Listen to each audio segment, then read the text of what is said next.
I just thought I'd get help and find a place to go. When they called to find me housing, the agency said that since I wasn't 18, they couldn't give me housing or do anything for me. So my 4 weeks were up, and I had nowhere to go. I ended up moving back in with my boyfriend. He had managed to keep the apartment and had some of his buddies move in with him. I didn't have another option.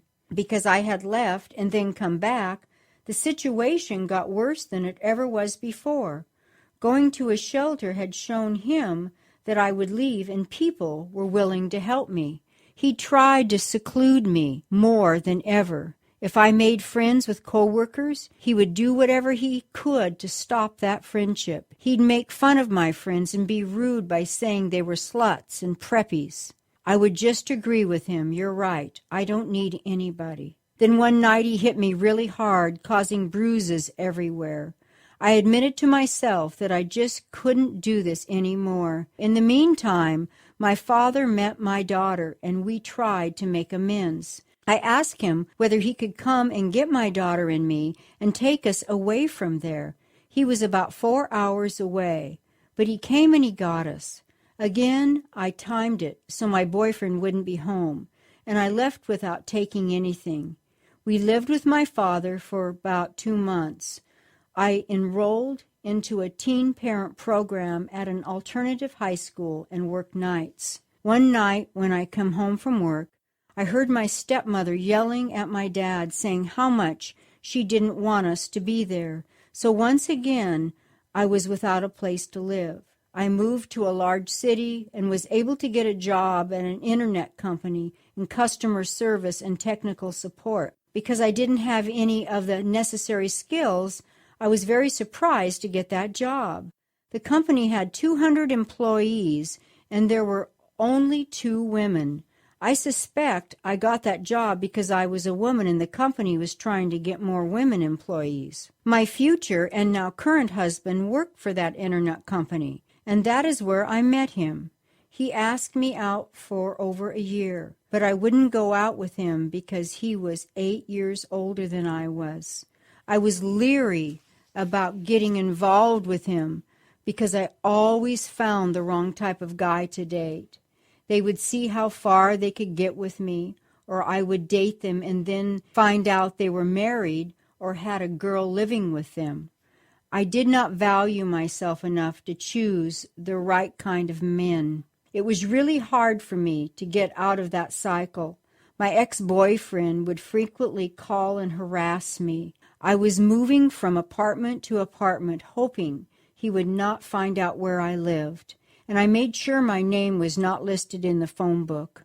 My life was still in a state of uncertainty. Finally, by chance, my future husband and I ended up hanging out together, and I realized he was really a great guy. We went out for a while until he told me one day that he loved me and wanted to marry me. I decided not to see him again because I still had low self-esteem issues and couldn't believe I was worthy of someone like him. It wasn't until I had surgery following a serious car accident that I realized this man loved me.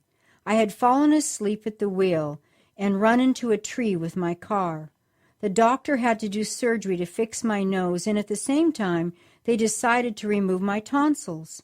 I was really ugly at that point with black eyes, and I had this gauze mustache into which the blood would drain. My future husband walked into my room with flowers, movies, and popsicles. He sat down on the couch in my apartment every day, all day. He slept on the couch with me at night, and then would go home, shower, and go to work, and come back to my house after work. He did that for 2 straight weeks.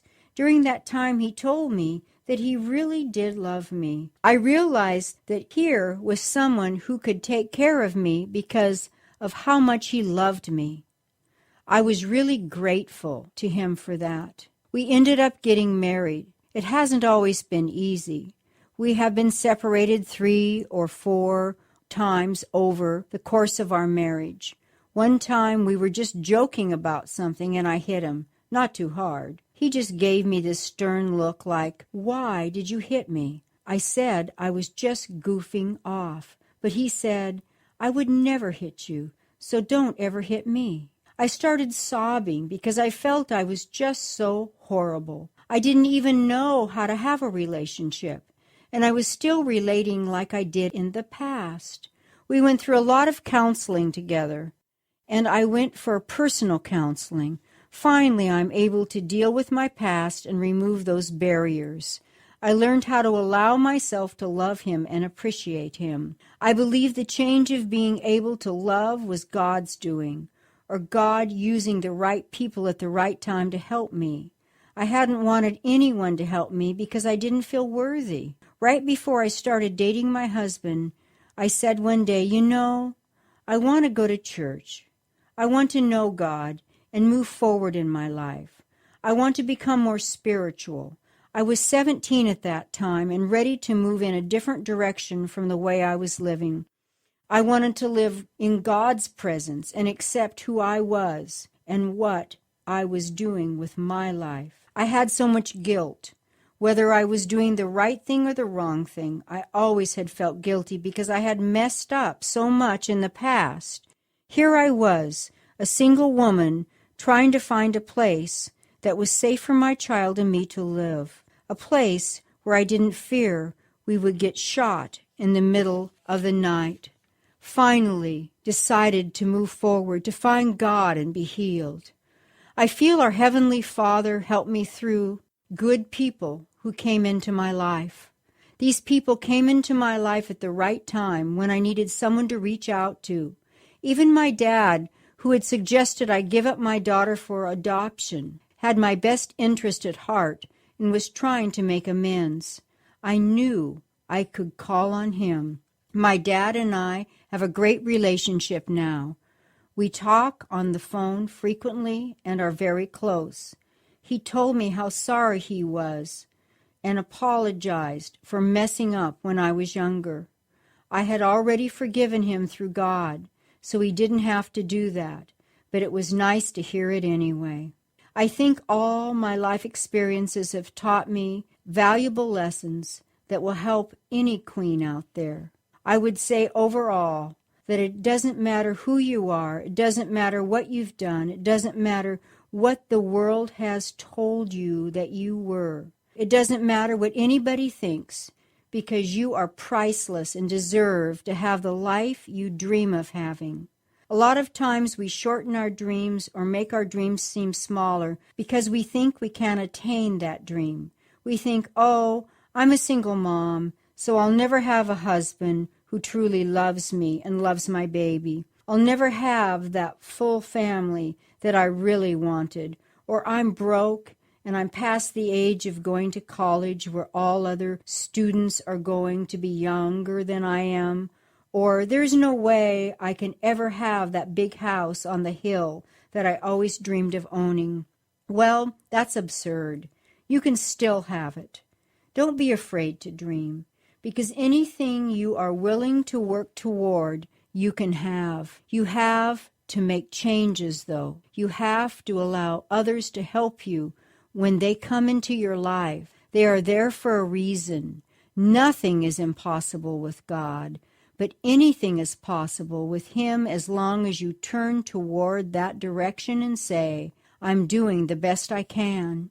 You don't have to be perfect or feel like you're doing the best that can be done. You just have to know that you can do the best you can do.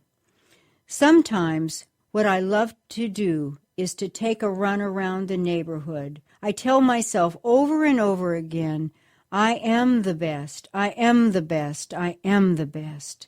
That's a good thing, such a positive thing. Sometimes I don't do my best, but I do enough. The world will tell you that enough is mediocre. It isn't. Enough means you're doing the best you can do at the time with what you have. You are on a journey, a path. You are always growing. You can always make today better than yesterday. I now have the life I always dreamed of having. I have a husband who loves me no matter what. We have been through a lot of garbage to get there. When I look back, I still can't believe that I was able to achieve this life. Sometimes everything that happened to me in the past feels like a bad dream. That is not even part of who I am now. It's not who you are. It is something that happened to you and something that you did, but it's not who you are. It's a what, not a who. It helps to know you aren't alone, that there are others out there like you, and some who are worse off than you. I'm one of those people. I was uncomfortable when I was in the shelter.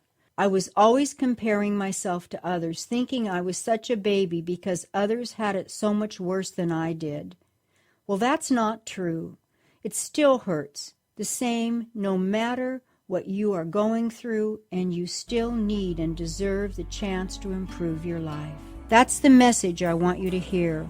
Allow people to help you and allow God and His light to heal you, because it can happen.